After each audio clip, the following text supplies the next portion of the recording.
these helicopters. I see these 190 flying in police helicopters. Tell us who is entitled to use a police helicopter chopper. I see these MPs here, Sujui, quite often. They land in my area there with the police. They'll call him on Nigi, now the man lands a police chopper. So tell us, because this abuse has moved from vehicles to police helicopters. We are going to tackle this one of a plane, it is the next one. But tell us, who is entitled, because I also want to have a right, who is entitled to have a police chopper? And what is the procedure? Because I quite often, we have been witnessing around, you call somebody for Nigina. I've seen some fellows here, I will not mention who. The man lands a police chopper. Mr. Chairman, maybe they hire them. Are they for hire so that I know how much I must pay? Yes. Is that also under you? Traffic? Who is in charge? NTR. Madam, tell us, Deputy, who is entitled to, because these are state facilities, there should be a criteria who in Uganda can ride in police helicopters are always hired and chartered by the MDAs, ministries, departments, and agencies at a fee.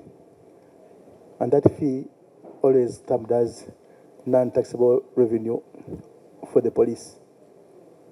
That money goes to the consolidated fund, and whatever happened to it, I'm not well versed, but that's the trend. Helicopters also perform majorly police work. That is air surveillance, patrols, medivac, gasvac, maritime and aeronautical rescues, such and rescue, among the other exercises. So this transportation of MDAs for revenue is an added advantage to either the police or the ministries. But majorly it is to do police work, search and rescue, surveillance, patrol, and police work or transportation with the police officers on duty. Mr. Chairman, sir, you hire those helicopters to those outgoing senior citizens, promos. Secondly, how many helicopters do you have, and at what fee do you hire them? You hire them in Kampala, go to Masaka. Is there a different fee? If I fly in Kampala, I pay this. If I fly in Masaka or Kabale or Arua, I also pay this. How do you charge? First of all, I'm not aware that these helicopters are hired. Okay, the accounting officer wants to address this issue. Okay, can you take... So that you get the official answers. But if you start taking on individuals to tell you what they do, then we shall take so long here. Okay, so now give us... There is a guidance to what is chargeable when you want to use police facilities, including choppers and boats. And there is a guide that we issue every year, adjustable to inflation like all non-tax revenue sources. And the Commandant has explained that's not our primary objective for having these assets of value, but we extend to MDAs on a case-by-case basis.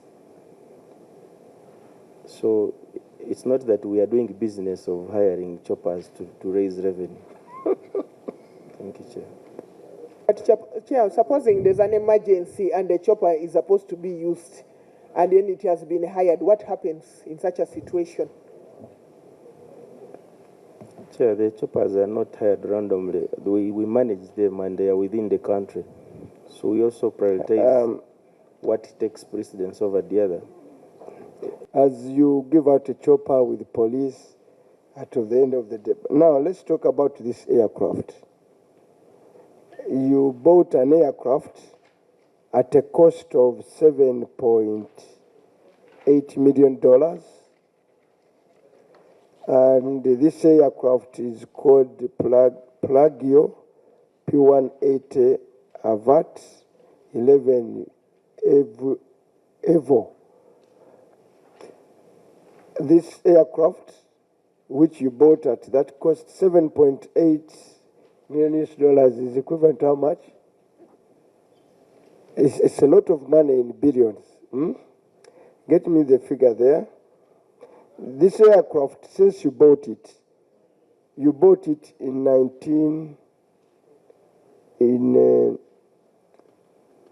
2019.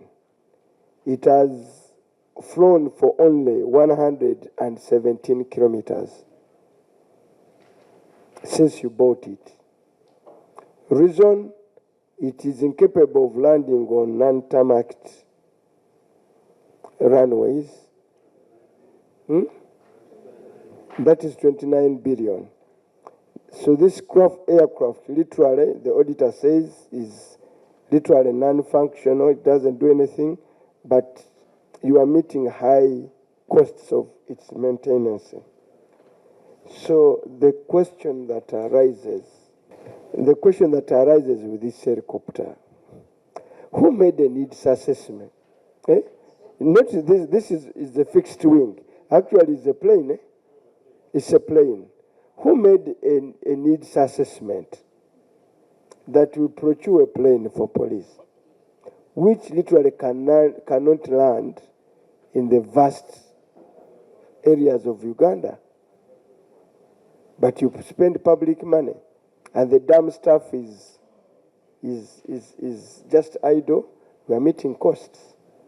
I know the audit here may be intended to sell it, to justify why you want to sell it. Sometimes I know why this appears in the audit report. Because earlier we monitored, I don't know, it was procured by that time. You had intended to sell this aircraft. So you are bringing it here as an audit query for us to say you sell the damn stuff. I'm not taking on auditors. So what's, for us, the question, who in the first instance authorized this?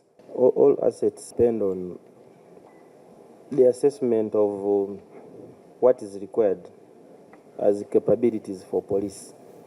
And by the time this plane was bought, that was the assessment.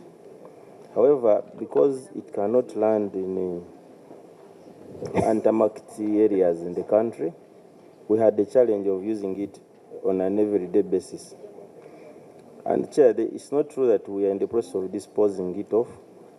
We are actually making it serviceable so that it can become operational again. Because now we have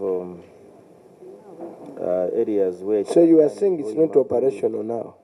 No, making it serviceable means it can fly, and it's like you having a car at home. Yes, I understand. Yeah, so that's what we are doing now.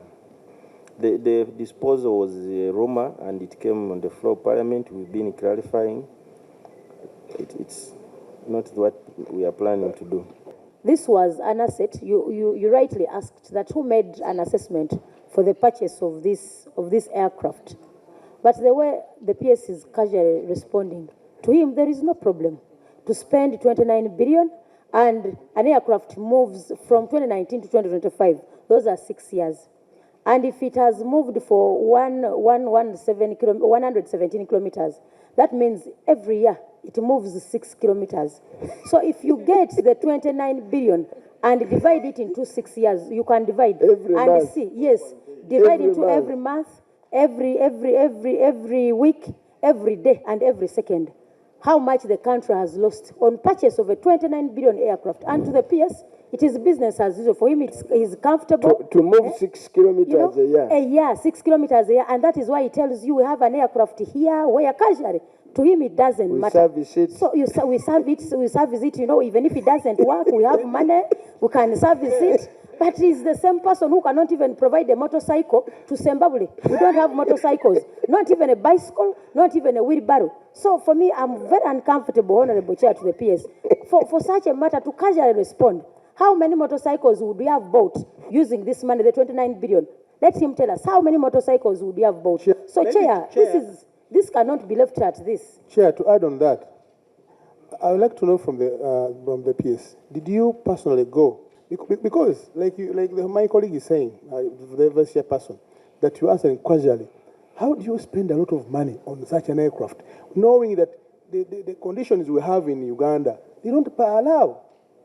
Why didn't you buy helicopters? Why did you have to buy a fixed-wing aircraft? Why didn't you buy pickups? So that I have many pickups in my district, in Mitiana. Chair, you all know depreciation. I don't know what rate has been granted for its depreciation, but it is already wearing down. Why wouldn't this be one of those we would be hiring out there as we look for those who can partake of it? Otherwise, maintenance costs and operational costs for this aircraft, all of us can agree it's running out of hand. Let this thing be parked at the airport there and tourists use and so on and so on. Maybe we might recover something. We might recover something. Even the PS is laughing. Because for all intent of... Chair, let me answer that we work on the principle of continuity. And therefore you inherit assets and liabilities. No, there was a procurement officer by that time when this was procured. We want to get this fellow. Mr. Chairman, let PS answer our questions. And I have a CID officer here. So for us, we continue from what is handed over to you, and you continue. No, but who was the procurement officer? Honorable Chair, when an activity is done, much as we are the PS now, if something was done by somebody else, that person would answer for themselves. So if they ask who was that person by then, you cannot say continuity, we all know. But I mean, they're asking a specific question. If somebody carried out an activity, I mean, you must say, because this is accountability. We are not here to tell us money who is due, sorry, but I mean... let me also give you a parliamentary resolution. Even accounting officer, we shall not be reporting, saying accounting officer of so-and-so. We shall put accounting officer, Mr. So-and-so. So who is this procurement officer that procured this?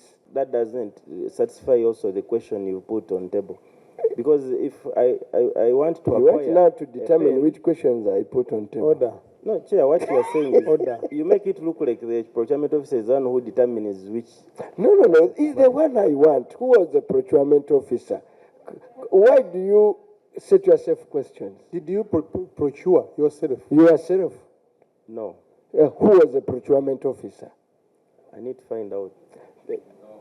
Sir, don't answer it casually. I think you are beginning to take us for granted. Mr. Chairman. You are crossing the border. Mr. Chairman. I do not know the procurement officer that was there by that time. I can find out and let you know. Because I need to be very clear on who was there at that time. I know the current procurement officer is not the one who was there. But Chair, I know you are my brother and a long-time friend. Don't take this committee for granted and stop giving us casual answers. It's the last time I warn you. Chair, the fact is... No. I do not know... Don't cross the line by giving us answering casually. Who was the procurement officer, sir? Chair, Now, I want a procurement officer. I don't know the name. You don't know the name? Bring an oath. No, bring. I'm going to cross-examine you on oath. Bring.